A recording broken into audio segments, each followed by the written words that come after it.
And the viewers want to know our top focus in a significant development. Deputy Prime Minister David Lammy has commented on the arrest of Andrew Mountbatten-Windsor's arrest, saying, as Justice Secretary and as the Prime Minister has said, nobody in this country is above the law.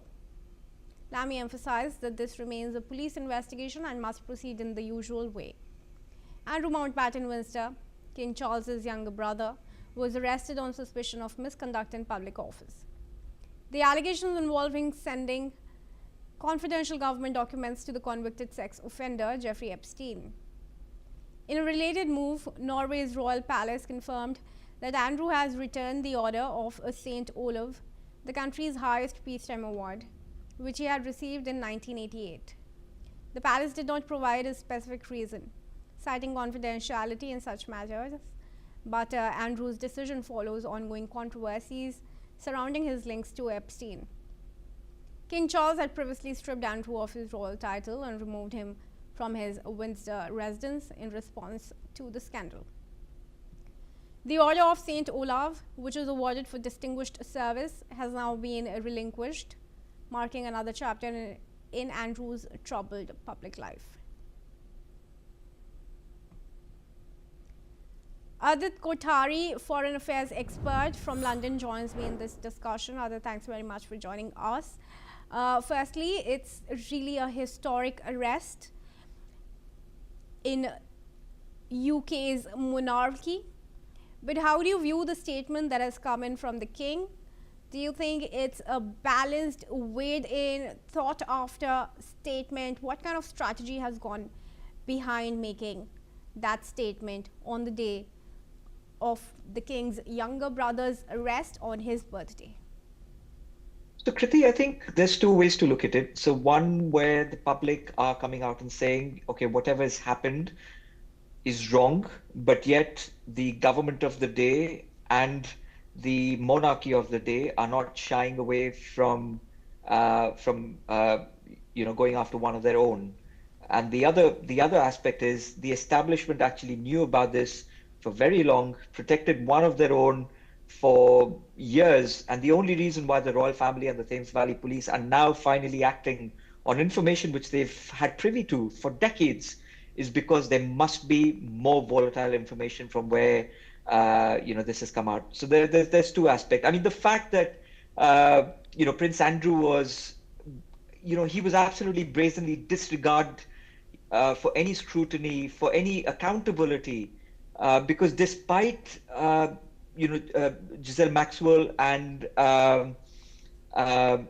Jeffrey Epstein being incriminated in 2008, they maintained their friendship all throughout. In fact, so much so he visited New York in 2010 when Jeffrey Epstein had invited him to come and stay in his New York mansion. And he's been a frequent, he's frequently traveled across the Atlantic to visit the pedophile island as well. So having said that, I think this is more of a damage control operation rather than a sort of a damaging consequence for the royal family. Adit, also walk us through what specific details of sharing confidential files and data has landed the police into action from just assessing the case to making an arrest today? So the formal charges have focused clearly on the misuse of his public office role rather than direct sexual offences, which we all know there are incriminating evidences. But have the charges been placed on him yet? Because not yet. Exactly. So what was it that finally led to action? So the fact that confidential files pertaining to U.S. trade agreements and trade secrets were sort of leaked as a consequence of him being in public office, holding the post of the representative of the International Trade and Investment from 2001 to 2011. And during that tenure, he was associated with both Ghislaine Maxwell and Jeffrey Epstein. And as a consequence of which he ended up providing trade secrets and government secrets to both of them. And those are the suspicion charges which have been brought forward. Now, the next steps are predominantly going to be around questioning and then charges being framed, and then formally he will be charged. So at this point, he's only been arrested on suspicion, and as a consequence, there will be the next set of events which will involve him being formally charged, which I imagine will happen in the next couple of days. Yeah. Meanwhile, his Sandringham residence is being searched. Another one of his residences is being searched. What hurdles is the Crown Prosecution Service really going to face in framing these charges? Sorry, come again? What hurdles are really going to be coming in the way of the Crown Prosecution Service in framing these charges against Andrew? So I don't think there's going to be any particular hurdles in front of the Crown Service because, whatever has been done, the fact that he's been arrested has been calibrated, so much so that the charges that they are framing is on the basis of the suspicion of his public role rather than the direct sexual offenses. I don't think that there are going to be massive amount of hurdles and issues for the Crown Services to prosecute him. So it's almost like imagine that he's been let off with a little bit of a tap on his wrist, rather than being criminally indicted for the obscene amount of criminal offenses that he's been involved for, including what happened with Victoria Joff, for example. She was paid millions of dollars by the royal family, Yes. and the royal family was in privy of all of this information. So Yeah. my guess is that he's going to get away with all of this. All right. But what kind of impunity, if any, does he still hold? Especially coming from the royal lineage.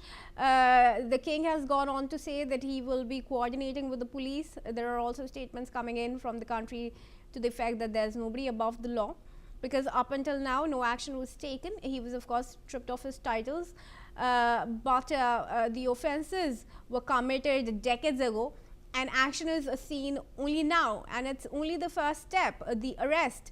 There are yet charges to be framed.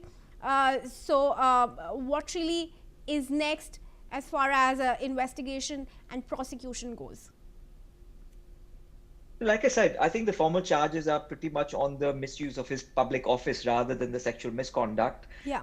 Sexual But misconduct what is does that something really that mean in the context of the United Kingdom and its monarchy? Walk us through, what does it mean to be accused of misconduct in a public office? So he was the representative of the international trade and investment, a role that he himself created as a royal, and he held that role from 2001 to 2011. This wasn't a office or a public role that has been designated by the government, but more from a monarchy perspective. We've got to put into perspective that Britain is still a constitutional monarchy, so the monarchy still yields a little bit of influence over the government of the day, where the monarchy holds certain relevance with regards to foreign relations and its yielding of soft power within the domain of the Commonwealth and the wider world. And that is what this particular role encompassed for Prince Andrew. Now, as a consequence of being able to have privy to documents of the government, he was able to share those vital information with Ghislaine Maxwell and Jeffrey Epstein, and that is predominantly what he's been accused of at this point. So again, I'm going to stipulate this again. This is a damage control operation which has been done by the government of the day and the establishment. The establishment is essentially protecting one of their own. It's only because the whole magnitude of all of the offenses is so big that we are actually we're actually giving away for the trees for the bushes. So that is what we are being deflected across for. Kriti. Aditya, thanks very much for joining me in this discussion with your assessment. And viewers, with that, there's some breaking news input coming in from